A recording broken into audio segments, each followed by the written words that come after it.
स्वागत Devendra classes YouTube channel फिर एक बार एक नई वीडियो में नए सेशन में नए सेगमेंट में आपका स्वागत है। टॉपिक हमारा करंट अफेयर्स का है। टॉप 10 करंट अफेयर्स के जो चर्चाओं में सुर्खियों में ताज़ा तरीन अखबारों की जो सुर्खियां हैं राष्ट्रीय अंतर्राष्ट्रीय स्तर पर, तो वो वाली क्लास में लेकर के आपके लिए डेली हाजिर होता हूं। तो आप क्लास के नोट्स बनाते रहिए। आगामी आने वाली आपकी परीक्षाओं के लिए काफ़ी महत्वपूर्ण ये प्रश्न होंगे। इस तरीके से आप पूरे के पूरे सारे पॉइंटों को लेकर के नोट्स बनाते रहिए एक करके। जैसे जून है, मई है, अप्रैल है, तो जून के बहुत सारी जितनी भी घटनाएं हैं वो मैं कवर करता चल रहा हूँ लगातार डे बाई डे आपके लिए, ठीक है। तो आप नोट्स बनाते रहिए इसके, क्योंकि आगामी आने वाले समय में करंट अफेयर्स का एक इंपॉर्टेंट रोल रहने वाला है किसी भी एग्जाम में। जैसे दिल्ली पुलिस की बात कर रहे हैं, 7,000 या 7,500 वैकेंसी, उसमें सबसे ज़्यादा जीएस और जीएस में सबसे ज़्यादा करंट अफेयर्स के क्वेश्चन आएंगे। तो करंट अफेयर्स पर भी उतना ही जोर आपको देना है।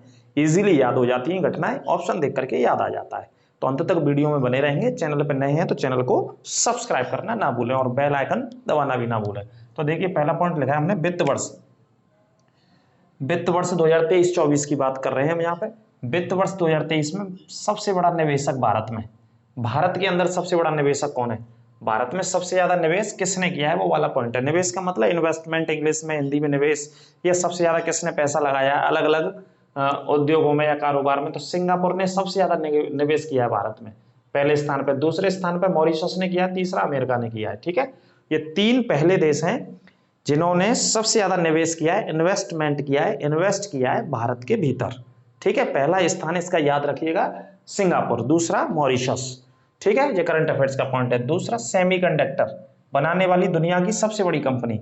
सेमीकंडक्टर बहुत सारे इलेक्ट्रॉनिक इक्विपमेंट्स से होते हैं, जैसे लैपटॉप है, कंप्यूटर्स हैं, और भी बहुत सारी चीजों में सेमीकंडक्टर चिप का इस्तेमाल किया जाता है। तो सेमीकंडक्टर्स को बनाने वाली जो दुनिया की सबसे बड़ी कंपनी है वो माइक्रोन कंपनी है। दुनिया की सबसे बड़ी कंपनी कौन सी है? माइक्रोन। और सेमीकंडक्टर्स दुनिया में जो 90% बनाए जाते हैं वो ताइवान नामक देश में। सेमीकंडक्टर्स दुनिया के कौन से देश में सबसे ज्यादा उद्योग है इसके बनाने? ताइवान में सबसे ज्यादा सेमीकंडक्टर की फैक्ट्रीज है, ठीक है। और विश्व की सबसे बड़ी कंपनी है माइक्रोन, जो कि इलेक्ट्रॉनिक आइटम्स इक्विपमेंट्स में सेमीकंडक्टर का इस्तेमाल होता है और इस्तेमाल की जाती है, ठीक है। नोट कर लीजिएगा। सीएनजी की बात कर रहे हैं। सीएनजी की पहली टॉय ट्रेन, टॉय का मतलब होता है खिलौना ट्रेन। खिलौना train in the sense of छोटे छोटे डिब्बे होते हैं। आमतौर पर जो रेलगाड़ी, जो ट्रेन में जिसमें आप सफर करते हैं, उनसे छोटे डिब्बे होते हैं, टॉय ट्रेन बोला जाता है। आमतौर पर ये हिमालय में चलती हैं। चाहे तो नीलगिरी की पहाड़ी की बात कर लीजिए, चाहे हिमालय में धौलाधर पर्वत श्रेणी की बात कर लीजिए, चाहे उत्तराखंड में कुमायूं हिमालय की बात कर लीजिए।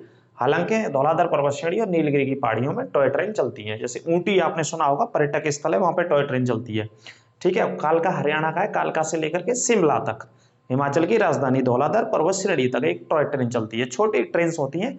तो सीएनजी से चलने वाली पहली टॉय ट्रेन कहाँ पे चलेगी? राजस्थान में शुरू की जाएगी। ये राजस्थान के अंदर शुरू की जाएगी और इसका नाम होगा महाराणा प्रताप टॉय ट्रेन के नाम से रखा जाएगा। क्या रखा जाएगा? महाराणा प्रताप टॉय ट्रेन रखा जाएगा, ठीक है। नोट करते चलिए भाई साहब, काफी इंपॉर्टेंट के। आगे बात करते हैं आईएनएस कृपाण युद्धपोत। आईएनएस आ जाता है तो नेवी की बात हो रही है, ठीक है।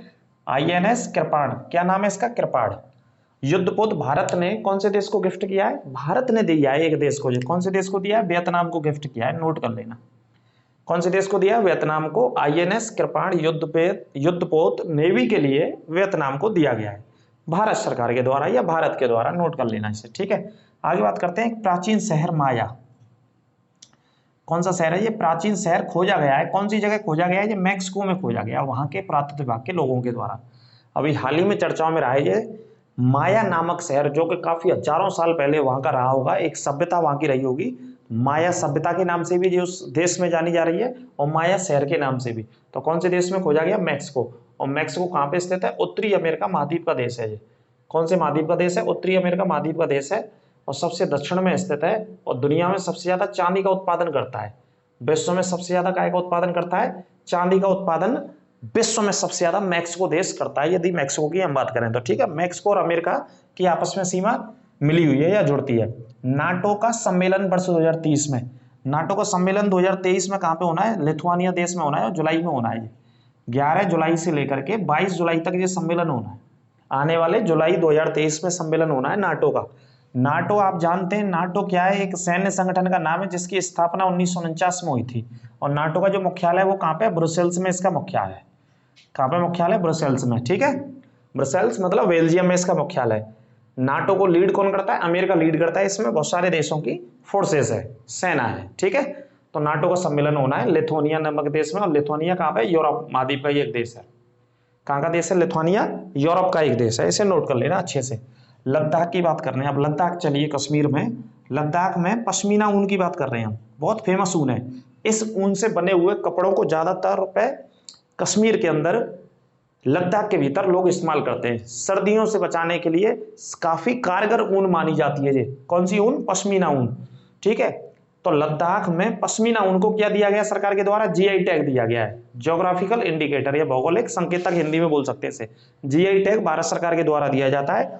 जीआई टैग का मतलब होता है जो भी कोई चीज, कोई वस्तु, कोई उद्योग की बात कर रहे हैं, या किसी फसल की बात कर रहे हैं, या किसी मिठाई की बात कर रहे हैं, या किसी भी चीज की बात कर रहे हैं, जिसका जिस राज्य से जुड़ाव होता है, या जिस राज्य से संबंधित होती है, या जिसका इतिहास उससे जुड़ा हुआ होता है, तो उस राज्य को जीआई टैग दिया जाता है उस चीज को, उस वस्तु को लेकर के।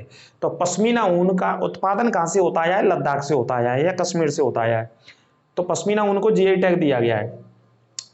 इस ऊन को बकरी से प्राप्त किया जाता है, और कौन सी जनजाति है? चांगपा जनजाति है। कौन सी जनजाति है? चांगपा जनजाति लद्दाख की, जो इस ऊन को प्राप्त करती है, सबसे ज्यादा वहां पर व्यापार करती है या इससे जुड़ी हुई है, ठीक है। पश्मीना ऊन। 15वें वित्त आयोग के अध्यक्ष, 15वें वित्त आयोग के अध्यक्ष किसको बनाया गया सरकार के द्वारा? एनके सिंह। ऑलरेडी बने हुए हैं 15वें वित्त आयोग के अध्यक्ष, जिनका कार्यकाल वर्ष 2020 से 2025 और 2026 तक रहेगा। वित्त आयोग, आप जैसे पढ़ते होंगे कि भैया वित्त आयोग, वित्त लग गया सैलरी में, तनख्वाह में, किसी भी चीज में, है ना। तो वित्त आयोग ही सिफारिश देता है भारत के अंदर, भारत के प्रधानमंत्री को, या भारत की कैबिनेट को, या भारत की सरकार को, कि किस आधार पर खर्चे सरकार को बढ़ाने हैं पूरे देश में, सरकारी एम्प्लॉयज के या और भी प्राइवेट सेक्टर, पूरे कंट्री को लेकर के। तो वित्त आयोग की रिपोर्ट 2025-26 तक सरकार मानेगी, ठीक है। तो एनके सिंह इस समय अध्यक्ष हैं। पहले वित्त आयोग कौन थे? केसी नियोगी थे पहले वित्त आयोग भारत के इतिहास में। क्या नाम था? केसी नियोगी, जो कि 1951 में बने थे, ठीक है। इसे भी नोट कर लीजिएगा। एनसीईआरटी, एनसीईआरटी ने, एनसीईआरटी क्या एक बोर्ड है जो कि भारत सरकार के अंतर्गत काम करता है। एनसीईआरटी की बहुत सारी किताबें आती है जिनको पढ़ करके बहुत सारे बच्चे, किताबें भी चलती हैं। सेंट्रल के स्कूल जितने नवोदय होते हैं, सैनिक स्कूल होते हैं, या भारत सरकार के द्वारा संचालित स्कूल होते हैं, उनमें एनसीईआरटी का सिलेबस ही चलता है। तो जितनी भी किताबें होती है आमतौर पर जीएस की किताबें, उनको यूपीएससी वाले या स्टेट के सिविल सर्विस वाले, स्टेट से संबंधित जो भी परीक्षा देते हैं वो पढ़ते हैं आमतौर पर अपना बेस मजबूत करने के लिए। तो 12वीं क्लास से हिस्ट्री के टॉपिक को, और हिस्ट्री के टॉपिक में मुगल इतिहास को हटा दिया है। ये बड़ा चर्चा में चला था, बड़ा विवाद में रहा था ये वाला पॉइंट, है ना। तो 12वीं क्लास से मुगल इतिहास को हटा दिया किसने? एनसीईआरटी ने। इस पॉइंट को नोट कर लेना। आगे बात करते हैं फीफा विश्व कप वर्ष 2026 का। वर्ष 2026 का फीफा विश्व कप, जो कि फीफा विश्व कप किस साल बाद होता है? 4 साल बाद। अभी कहां पे हुआ? 2022 में कतर में हुआ था अभी। अब 2022 में कतर में हुआ तो 22 में 4 साल जोड़ो तो 2026 में आएंगे हम लोग। तो 2026 में जो फुटबॉल का विश्व कप है, फीफा मतलब फुटबॉल, फीफा एक अंतरराष्ट्रीय संस्था है जिसका मुख्यालय स्विट्जरलैंड में है, ठीक है। आई थिंक स्विट्जरलैंड में ही है उसका मुख्यालय। तो जो 2026 का आयोजन होना है वो अमेरिका, कनाडा और मैक्सिको, इन तीनों देशों में होना है। 2026 का फुटबॉल के फीफा विश्व कप का जो आयोजन होगा वो तीनों देश मिलकर करेंगे। कौन कौन से तीनों देश? अमेरिका, कनाडा और मैक्सिको, तीनों एक ही महाद्वीप के देश हैं, उत्तरी अमेरिका महाद्वीप के देश हैं। तीनों 2026 के फीफा विश्व कप का आयोजन करेंगे। इस पॉइंट को भी नोट कर लेना। तो ये थे भाई साहब टॉप 10 करंट अफेयर्स के क्वेश्चन। इसी तरीके से आपको सीरीज मिलती रहेगी, और चिंता मत करो, चुनाव बिल्कुल सर पे है। अलग अलग राज्यों में वैकेंसी आई हुई है। मध्य प्रदेश पुलिस में भी 14,000 के आसपास वैकेंसी है, उसमें भी आप अप्लाई करो। अदर स्टेट के बच्चे बिल्कुल अप्लाई कर सकते हैं मध्य प्रदेश पुलिस में। यूपी पुलिस में तो आने वाली है, दिल्ली पुलिस की भी आने वाली है। आप अपनी मेहनत और तैयारी पूरी शानदार तरीके से, जानदार तरीके से करते रहिए, क्योंकि अंतिम जो आपका टेस्ट होगा, आपकी परीक्षा होगी, वो एग्जाम के हॉल में ही होगा और वो आपका एग्जाम होगा। तो उसके लिए आप बड़ी मेहनत से, अच्छे तरीके से ये सारी क्लासेस जो भी मेरे द्वारा पढ़ाई जा रही हैं, GS top 10, current affairs top 10 और ज्योग्राफी की जो क्लास चल रही है उनको पढ़ते रहिए। और पुरानी क्लासों के लिए, उत्तर प्रदेश पुलिस के सिलेक्शन के लिए आप जितने भी यूपी स्पेशल की क्लासेस हैं, हिस्ट्री की क्लासेस है, ज्योग्राफी क्लासेस है, सभी को देख ली प्ले लिस्ट में जाकर के, ठीक है। वहां से नोट्स बनाते रहिए, कोई भी प्रश्न आपका बिल्कुल नहीं छूटेगा किसी भी आधार पर, है ना। पूरे इंपॉर्टेंट एक एक टॉपिक को, एक एक चैप्टर को, एक एक जो भी क्वेश्चंस पूछेंगे पुरानी और पिछली परीक्षाओं में 8-10 साल की जितनी भी परीक्षाएं हुई हैं हमारे स्टेट के, नॉर्थ इंडिया के स्टेट्स में वनडे एग्जाम की, सभी क्वेश्चंस को मेरे द्वारा इसमें रखा जाता है आपके लिए, ठीक है। तब तक के लिए मस्त रहिए। आगे फिर क्लास के साथ आपसे मुलाकात करेंगे, तब तक के लिए नमस्कार।